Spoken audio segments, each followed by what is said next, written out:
করেছিল সেই রাষ্ট্রীয় যজ্ঞে শ্রীকৃষ্ণকে নিমন্ত্রণ দেয়া হয় নাই। তাই শ্রীকৃষ্ণ একটু রাগান্বিত হয়েছে। অনেক সময় পরে মনে পড়েছে যুধিষ্ঠিরের ভগবান শ্রীকৃষ্ণকে তো এই যজ্ঞে বলা হয় না, কারণ যে সময় ঘর জামাই থাকে, সব সময় কাছে থাকে, তাকে তো আর বেশি আদর করা হয় না। তাই পঞ্চপাণ্ডব ভুলেই গিয়েছিল আমার অনাদি গোবিন্দ ভগবান শ্রী মধুসূদনের কথা। তাই পঞ্চভ্রাতা অনাদি গোবিন্দের কাছে গিয়ে বলেছে, হে প্রভু, আমাদের ক্ষমা করে দিও, আমরা তোমাকে বলতে পারি নাই। বলেছে শ্রীকৃষ্ণ, আমি তো বিনা কাজে কোথাও যাই না। কি কাজ? সমস্ত কাজ তো আমরা ডিস্ট্রিবিউট করে দিয়েছি, সমস্ত কাজ তো আমরা ভাগ করে দিয়েছি প্রভু। এখন তো তোমার জন্য কিছু কাজ আমরা আর বাকি রাখি নাই। ভগবান বলেছে, আছে আছে দুইটি কাজ এখনো তোমরা কাউকে ভাগ করে দিতে পারো নাই। বলেছে কি কাজ? যত ভক্ত আসবে সমস্ত ভক্তদের আমি পদযুগল ধৌত করার দায়িত্বটা তুমি আমাকে দিও। আরে রাধে গোবিন্দ ভগবান শ্রীকৃষ্ণ এই শিব জগৎকে সেই শিক্ষাই দিল, তোমরা যে কোনো অনুষ্ঠানের সবচাইতে গুরুত্বপূর্ণ দায়িত্ব ভক্তদের পদধূলি, ভক্তদের পদযুগল ধৌত করাই হচ্ছে সবচাইতে মহৎ কাজ। বলে যে প্রভু সেটাই করলেন, আর কি কাজ? ভক্তরা তো এই টোকাটা ফেলে যাবে, ওই ভক্তদের এই টোকাটা আমি নিজে হাতে পরিষ্কার করব। তোমরা আমাকে সেই দায়িত্ব দিও। আমার অনাদি গোবিন্দ ভগবান শ্রীকৃষ্ণ, যিনি পরম বৈষ্ণবের দৃষ্টান্তমূলক উদাহরণ, বৈষ্ণব জগৎকে শিক্ষা দেওয়ার জন্য এখনো কাজটাই তিনি করেন নাই। কিন্তু আমরা যারা আজকে বৈষ্ণব হিসাবে চিহ্নিত করেছি, তারা আজকে ভগবানের কাছ থেকে সেই শিক্ষা গ্রহণ করেন নাই বিধায় আজকে আমার সমাজের মানুষরা এত উন্নত হতে পারছে না। উপস্থিত ভক্তমণ্ডলী, ভগবান শ্রীকৃষ্ণের এই বৈষ্ণবীয় গুণ যদি রাত দিন 24 ঘন্টা ধরে আপনাদেরকে শোনানো হয়, তবু ভগবান শ্রীকৃষ্ণের বৈষ্ণবীয় গুণ কখনো শেষ করা যাবে না। তাই শ্রীকৃষ্ণ দ্বৈপায়ন বেদব্যাস এক সময় বলেছিলেন, অনাদি গোবিন্দ ভগবান শ্রীকৃষ্ণ, আমি তোমার কাছে ক্ষমা চাচ্ছি। এজন্যই যে তোমার যে অসংখ্য বৈষ্ণবীয় গুণ, অসংখ্য বৈশিষ্ট্য, এত গুণ কাগজের পাতায় লিখে কোনো দিন শেষ করা যায় না। আমি শেষ করার জন্য সেই কাজটি হাতে নিয়েছিলাম, আমাকে তুমি ক্ষমা করে দাও। কারণ তোমার গুণ, তুমি গুণের অতীত, তোমার গুণ কখনো শেষ হয় না। মাতৃভক্তি, মাতৃমণ্ডলী, পিতৃমণ্ডলী, ভক্তমণ্ডলী, আজকে আমরা ভগবান শ্রীকৃষ্ণের বৈষ্ণবীয় গুণের কথা আপনাদের সামনে আলোচনা করছি। আরো কিছু কথা আলোচনা করে আমি অন্যদিকে আলোচনার মোড় ঘোরাবো। উপস্থিত ভক্তমণ্ডলী, অনাদি ভগবান শ্রীকৃষ্ণ, যার অগণিত বৈষ্ণবীয় গুণ বিদ্যমান, ছোট্টবেলার একটি ভাগবতীয় কাহিনী আপনাদেরকে শোনাতে চাই। ছোট্টবেলায় কৃষ্ণ যখন একদম হামাগুড়ি দিয়ে হাঁটছিল, একদিন এক ফলওয়ালি মা যশোদার গৃহে প্রবেশ করলো, বলল, ফল নেবেন, ফল নেবেন। মা যশোদা কৃষ্ণের জন্য কিছু ফল নিলেন। কৃষ্ণ হামাগুড়ি দিয়ে ফলের কাছে গেলেন এবং আমার অনাদি গোবিন্দের চেহারা, যিনি 6টি ষড়ৈশ্বর্যের একটি হলো শ্রী, যার সৌন্দর্যের সমকক্ষ সৌন্দর্যশালী পুরুষ পৃথিবীতে আর আসেন নাই। যে পুরুষ রূপে তিনি জন্মগ্রহণ করেছিলেন, এত সুন্দর রূপে পৃথিবীতে আর কেউ আসবে না ভগবান শ্রীকৃষ্ণ ছাড়া। ভগবান শ্রীকৃষ্ণের সেই ছোট্টবেলার রূপ দেখে অনাদি গোবিন্দ ফলওয়ালার পার কৃপা বর্ষণ করলেন। ফল হলে কি করলেন? এক গাদি ফল শ্রীকৃষ্ণের হাতে দিলেন। সবগুলো ফল শ্রীকৃষ্ণ ধরে রাখতে পারেনি, একটা কিংবা দুইটা ফল তিনি হাতে নিয়েছিলেন। এদিকে ফল আলী মন প্রাণ থেকে, একদম মনের ভিতর থেকে ফল আলী শ্রীকৃষ্ণকে, গোবিন্দকে একটি দান করেছিলেন। এবার ফল আলী যখন ফল কিনে বাড়ির দিকে রওনা করেছেন, তিনি ছাকাটা অনেক তার ভারী মনে হচ্ছিল। বাড়ি গিয়ে বলছে, আমার ফল তো এতটা ছিল না, আমার ছাকাটা এত ভারী লাগছে কেন?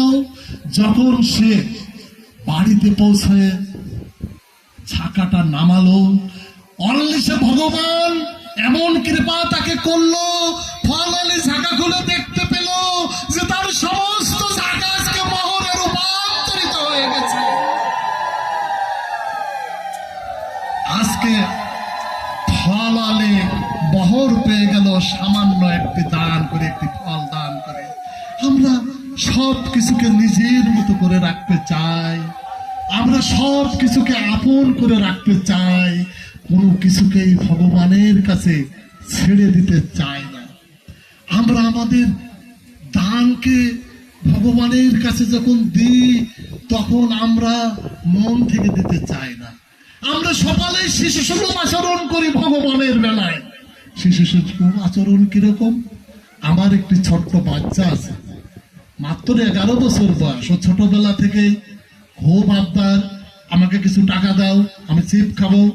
কিন্তু ওই চিপ যখন কিনে নিয়ে আসে কিংবা একটা ফল যখন কিনে নিয়ে আসে, আমি যখন বলি বাবা তুমি ওই ফলের কিছুটা আমাকে দাও, আমাকে ওই চিপের একটি টুকরা দাও, কাছে না বাবা এটা আমার, এটা আমার, এটা আর তোমাকে দেওয়া যাবে না। আমি বলছি, টাকা তো আমি দিয়েছিলাম বাবা, সে দিতে পারো, কিন্তু এখন আমার হাতে চিপ এসেছে, এখন আমার।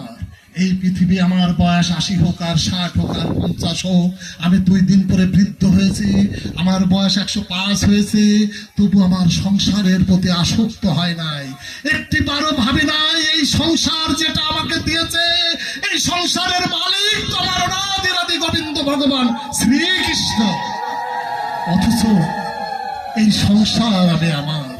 পশ্চিম দিগন্তে মেঘ হয়েছে, 2 তলার উপরে কাপড় নাড়া হয়েছে, বৃদ্ধ শাশুড়ি খাটের উপরে কাতরাচ্ছে, বৌমাকে ডেকে বলছে, ও বৌমা, পশ্চিমে অন্ধকার হয়ে আসছে, এখনই হয়তো ঝড় ঘনিয়ে আসবে, তুমি দেখো 2 তলায় গিয়ে একটি কাপড় নাড়া আছে, ওটা তুমি নিয়ে আসো।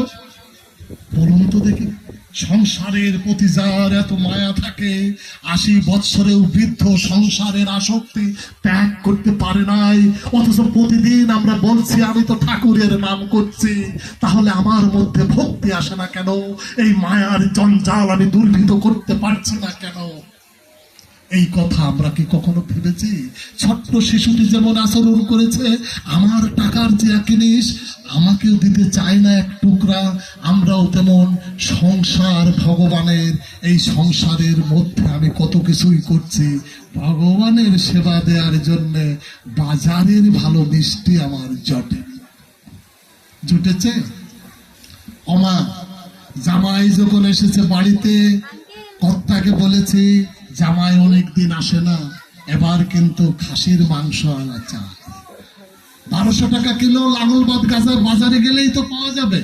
লাঙ্গলবাদ বাজার থেকে 1200 টাকার খাসি আনলেন, বৈশাখী মিষ্টান্ন ভান্ডার থেকে ছানার মিষ্টি আনলেন, আরো কত কিছু, নদীর বড় বড় মাছ আনলেন, ছোট মাছ আনলেন, তার সাথে আবার ডিম ভোনাও হলো।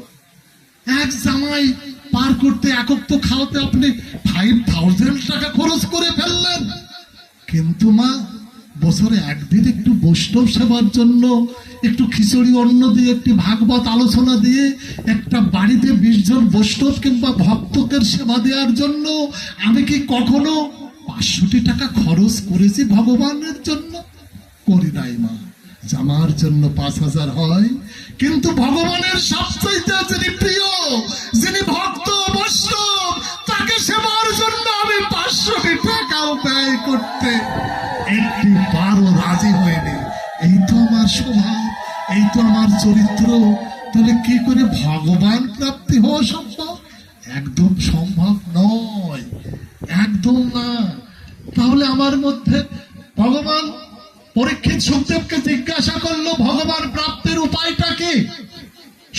গোস্বামী বললেন একমাত্র নিষ্কাম ভক্তি বা অহৈতুক ভক্তি ছাড়া ভগবানকে পাওয়া আর সম্ভব নয়। বলে অহৈতুক ভক্তি সেটা আবার কি জিনিস? বলে যে হেতু ছাড়া ভক্তি, যে ভক্তির মধ্যে কোনো কন্ডিশন থাকে না, শর্ত থাকে না, নির্ভেজাল নিষ্কাম।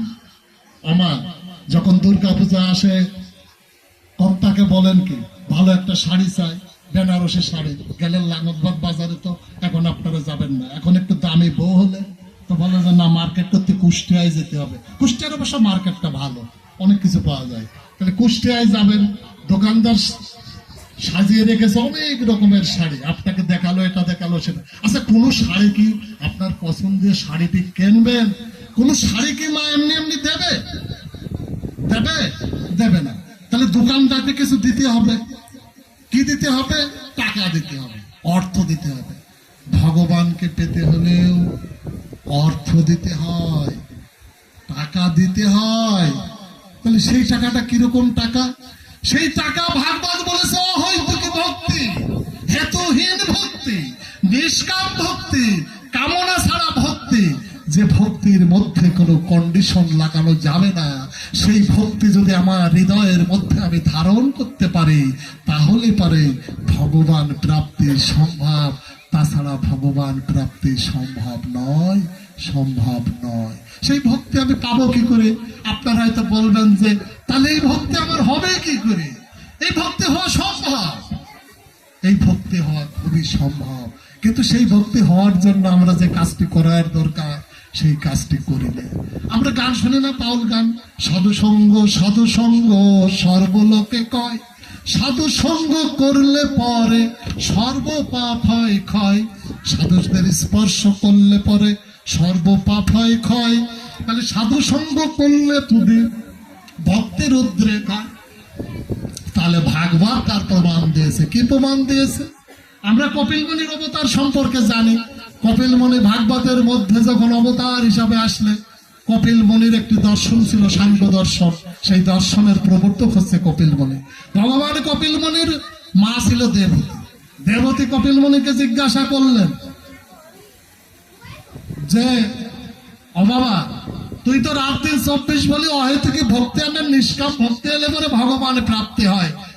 ও বাবা, আমার তো খালি তোর কথা মনে পড়ে, তুই আশ্রম কি দেখি করিস, কোথায় কি করিস, খাস কি না খাস, আমার যে তোর প্রতি মায়া যায় না, আমার তো দিদিদের প্রতি মায়া যায় না, আমার শুধু আত্মীয় স্বজন বন্ধু বান্ধব সবার জন্য চিন্তা হয়, সবার জন্য চিন্তা হয়। তাহলে আমি ভগবানের কথা ভাববো কখন?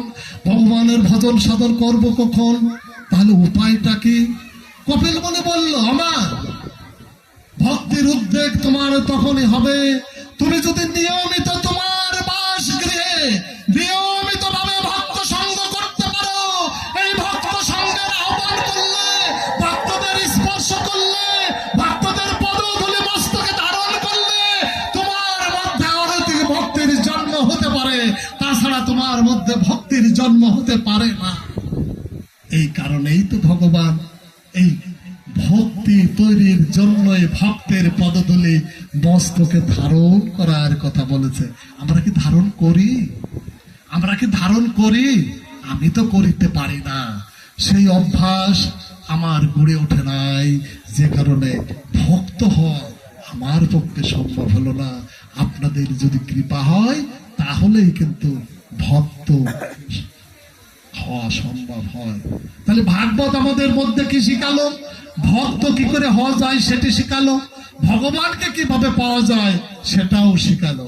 তাহলে ভগবান ভাগবতের মধ্যে আজকে কিন্তু শুধু আলোচনা করছি শুধু ভাগবতের মধ্যে বৈষ্ণবীয় গুণ, যে লীলাগুলো বৈষ্ণবীয় গুণ আছে সেই লীলাগুলোর একটু একটু করে আমরা স্পর্শ করে যেতে চাই, যে ভগবান বৈষ্ণব কত বড় বৈষ্ণব ছিল, আর আমরা যারা বৈষ্ণব সেজেছি তারা ওই শ্রীকৃষ্ণর থেকে কত দূরে আছে। ভক্তের প্রতি ভগবানের যে দায়িত্ব, বন্ধুর প্রতি ভগবানের দায়িত্ব, ভগবানকে পাওয়ার জন্য তো সম্বন্ধ স্থাপন করতে হয়, এটা তো আমরা জানি। সখ্য দাস্য বাৎসল্য শান্ত, তাই তো? আর একটা সখ্য দাস্য বাৎসল্য শান্ত মধুর, এই যে পঞ্চ রসের মাধ্যম দিয়ে, পঞ্চ প্রেম দিয়ে ভগবানের সাথে সম্পর্ক স্থাপন করতে হয়, তাহলে ভগবান পাওয়া যায়। আমার তাহলে সম্বন্ধ লয়া ভজে তারে কৃষ্ণ নাহিতে যে, তাহলে কৃষ্ণর সাথে সম্বন্ধ করে যদি আমি ভজা যায়, হয় দাস হয়ে, নাই মনের ঋষিদের মতো শান্ত ভাবে, নববার অর্জুনের মতো শক্ত ভাবে, নতুবা মা যশোদার মতো বাৎসল্য ভাবে, নতুবা রাধার মতো ব্রজের গোপীদের মতো মধুর ভাবে। এইভাবে তো আমাদের ভগবানের সাথে সম্পর্ক স্থাপন করতে হবে।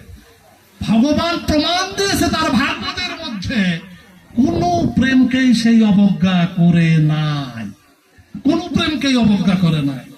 সমস্ত প্রেমের সমান মূল্য দিয়েছে আমার অনাদির আদি ভগবান শ্রীকৃষ্ণ।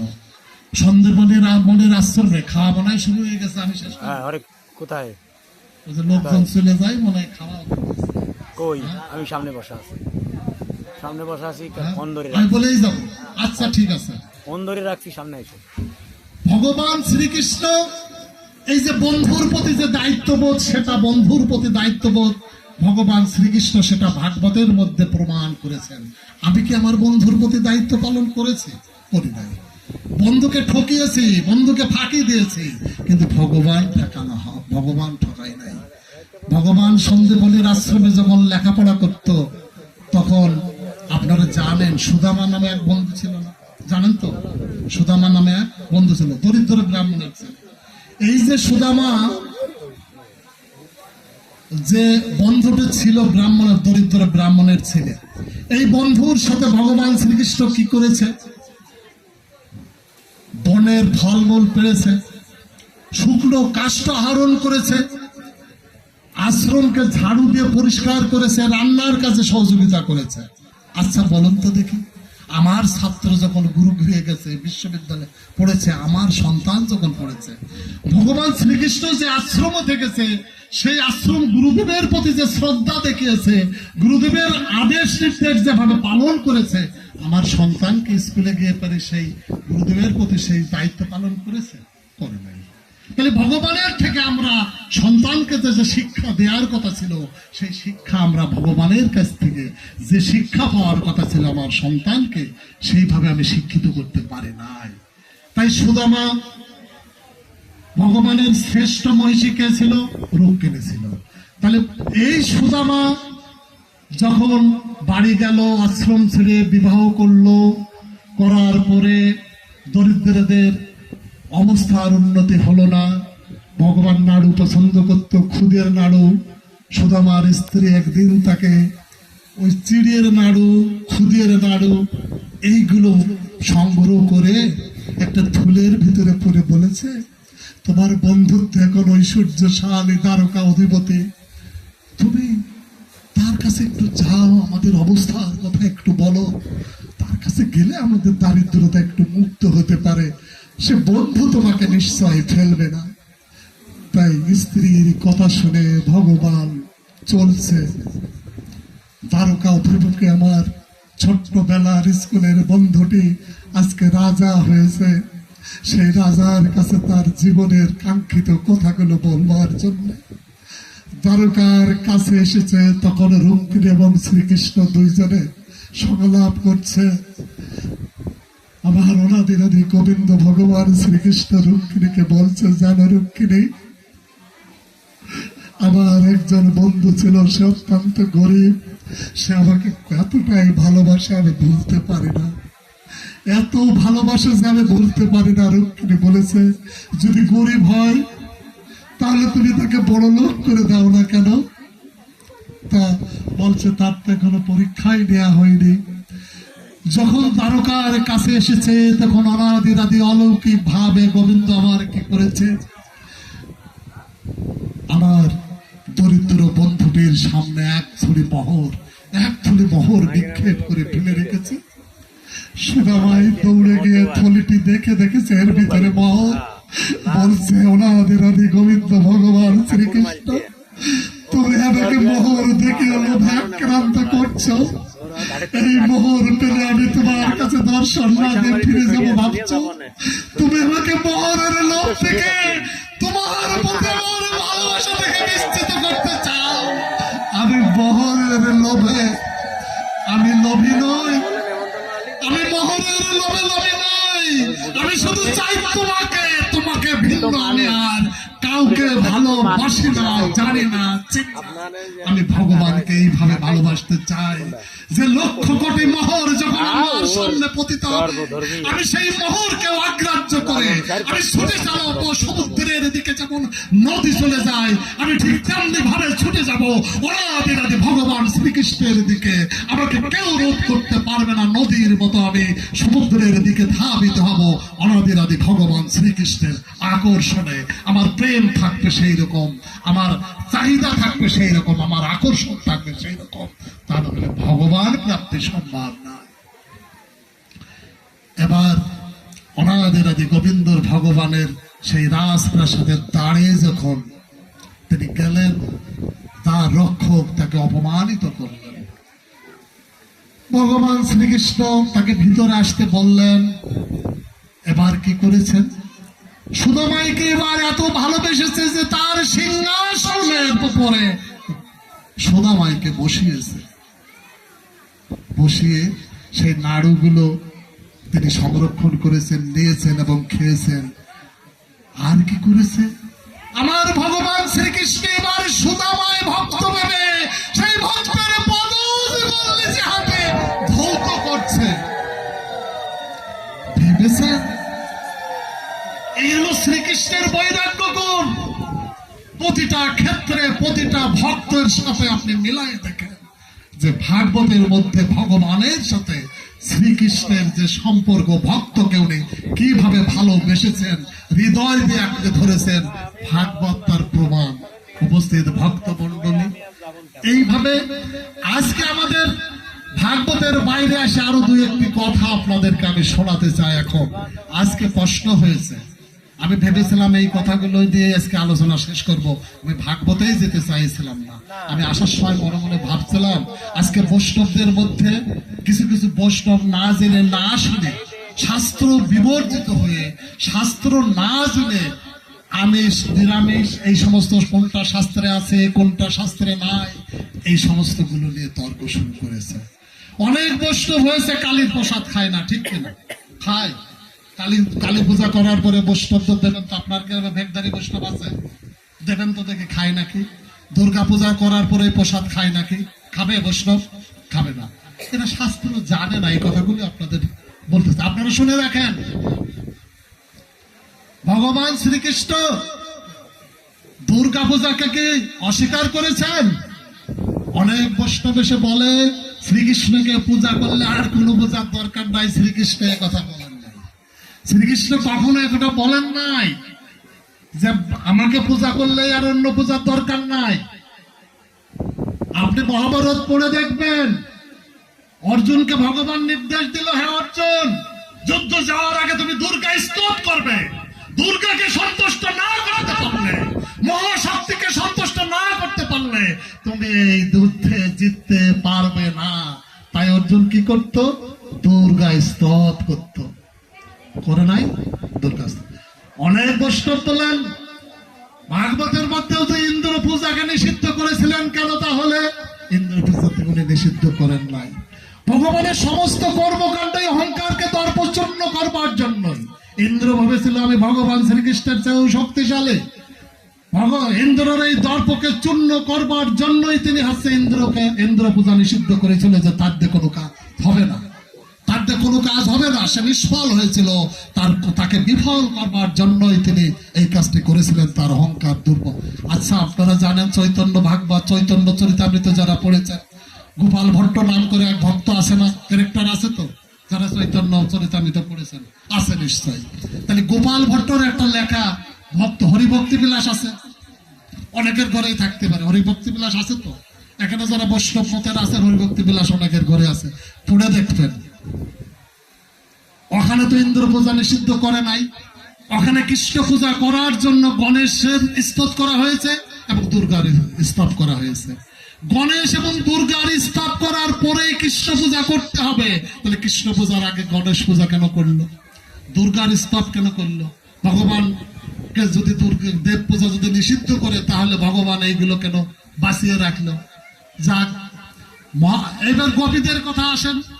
গোপীরা যখন ভগবানকে তার প্রতিরূপে পাওয়ার জন্য তারা চেষ্টা করলো যে হ্যাঁ অনাদিরাদি গোবিন্দ ভগবান শ্রীকৃষ্ণ, আমরা তোমাকেই প্রতিরূপে পেতে চাই। বলে যে কেন? বলে জাগতিক পতিরা শুধুমাত্র এই জগতের শান্তির জন্য প্রযোজ্য। একবার যদি আমি তোমাকে প্রতিরূপে পাই, তাহলে আমার এই জাগতিক যে দুঃখ কষ্ট সেইটা আর থাকবে না। সেই জন্য হে অনাদিরাদি গোবিন্দ, আমি তোমাকে প্রতিরূপে চাই, মধুর প্রেমে আবদ্ধ করতে চাই ভগবান শ্রীকৃষ্ণ তোমাকে। তাহলে এই ভগবান শ্রীকৃষ্ণকে মধুর প্রেমে আবদ্ধ করতে হলে কার কৃপা দরকার? নারদ মুনি বলল যে এই ভগবান শ্রীকৃষ্ণকে মধুর প্রেমে আবদ্ধ করতে হলে পরে তোমাকে কাত্যায়নী দেবীর পূজা করতে হবে। কাত্যায়নী দেবীর পূজা ছাড়া, তার কৃপা ছাড়া তুমি ভগবানেরকে প্রতিরূপে পাইবা না। তাই কি করলো? এই যে কার্তিক মাসে হবিষণ্য এক মাস ভোজন করে, হবিষণ্য বুঝেছেন তো, কিছু নির্দিষ্ট খাবার হলুদ ছাড়া, এই যে হবিষণ্য ভজন করে তারা কাত্যায়নী ব্রত পালন করে মা কাত্যায়নীর কৃপা লাভের পরেই তারা ভগবান শ্রীকৃষ্ণের সাথে রাসলীলা করার সুযোগ পেয়েছিল। ভগবানকে নিষেধ করেছিল, তারা কাত্যায়নী পুজো করে নাই। আপনারা যারা ভাগবত পড়েন এবং মহাভারত পড়বেন, দেখবেন রুক্মিণী দেবী এক সময় মা দুর্গার প্রসাদ শ্রীকৃষ্ণকে খাওয়াইছে, মা দুর্গাকে সন্তুষ্ট করেছেন, তার প্রসাদ খাওয়াইছেন। আমার মহাপ্রভু শিব ঠাকুরের প্রসাদ খেয়েছেন। তাহলে দেবদেবতার পূজা করা যাবে না এই কথা বললে তো হবে না। কৃষ্ণ কোন বংশের অধিকারী? যদু বংশ। কৃষ্ণ মানে যদু বংশ। আপনারা শাস্ত্রে একটু ঘাটেন, যদুরা কোন পূজা করত? দুর্গা পূজা করত, দুর্গা শক্তির পূজা করত যদু বংশের সমস্ত লোকজন। তাহলে ভগবান শ্রীকৃষ্ণের সবচাইতে নিকটতম মহিষী হচ্ছে রুক্মিণী। সেই রুক্মিণী দুর্গা দেবীর স্তব করেছেন, পূজা করেছেন, তার প্রসাদ শ্রীকৃষ্ণ খেয়েছেন। যদু বংশের সকলেই দুর্গা পূজা করেছেন। ভগবান শ্রীকৃষ্ণ মহাভারতের মধ্যে যুদ্ধের সময় অর্জুনকে দুর্গা দেবীর পূজা করে, দুর্গা দেবীর স্তব করে, তারপরে না করলে, দুর্গাকে সন্তুষ্ট না করলে তুমি যুদ্ধে জিততে পারবে না, এই জন্য তাকে দুর্গার স্তব করে যুদ্ধে যাওয়ার কথা বলেছে। গোপাল ভট্ট তার হরিভক্তি বিলাসের মধ্যে শ্রীকৃষ্ণ পূজার আগে গণেশ এবং দুর্গা দেবীর স্তবের ষোলগুণী নিজে হাতে লিপিবদ্ধ করেছেন। এবার বলুন তো দেখি, এবার বৈষ্ণবরা বলবে, আমার কাছে জেনে যান, শুনে যান, তর্ক করবেন, চ্যালেঞ্জ করবেন, এই কথাগুলো মনে রাখবেন, তাদেরকে বলবেন তাহলে কৃষ্ণ কেন কাত্যায়নী ব্রতর কথা বলেছে, কৃষ্ণ কেন রুক্মিণী দুর্গা দেবীর প্রসাদ খেয়েছে, মহাপ্রভু কেন শিবের প্রসাদ খেয়েছে, হরিভক্তি বিলাসে কেন গণেশ এবং দুর্গা পূজার কথা আছে, এগুলো বলবেন। ওরা বলে আর কোনো কিছুর পূজা করা লাগবে না, তোমরা গৃহস্থ একমাত্র কৃষ্ণের পূজা করলেই। কৃষ্ণ আমাকে নিষেধ করেছে দুর্গা পূজা করতে? কৃষ্ণ বরং শক্তির পূজা করলে, কাত্যায়নী পূজা করলে, বাসন্তী পূজা করলে, দুর্গা দেবীর পূজা করলে, অম্বিকা দেবীর পূজা করলে সবচেয়ে বেশি খুশি হওয়ার কথা। ভাইরা কাকে বেশি ভালোবাসে? বোনকে বেশি ভালোবাসে। মা যশোদার গর্ভে কে আসছিল? মহাশক্তি আসছিল ইন্টারচেঞ্জ করবার জন্য, তাই তো? কৃষ্ণের সাথে বিনিময় হলো, ওই কন্যাকে নিয়ে গেল কংসের কারাগারে, কৃষ্ণ আসলো, তাই তো? তাহলে কৃষ্ণ তার বোন হয়ে গেল না মহাশক্তির? কৃষ্ণর ভাই, কৃষ্ণর বোন হচ্ছে মহাশক্তি, আর মহাশক্তির দাদা হচ্ছে কৃষ্ণ। তাহলে কি হবে? বোনকে যে ভালোবাসে, বোনকে যে উপাসনা করে, কৃষ্ণ তার ভালোবাসবে না? আমি যারে ভালোবাসি, সে অন্যরা তাকে ভালো না বাসলে আমি তাকে বাসবো?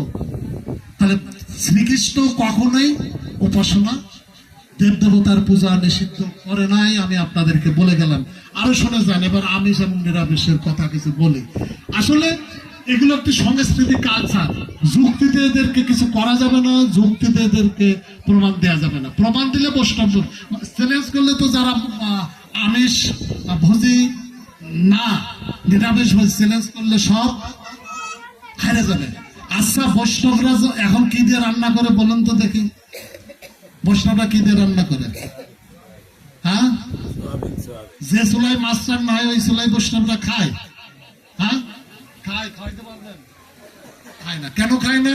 কোনো একদিন যদি ওই চুলাই মাছ রান্না হয় তাহলে তো আর খাবে না।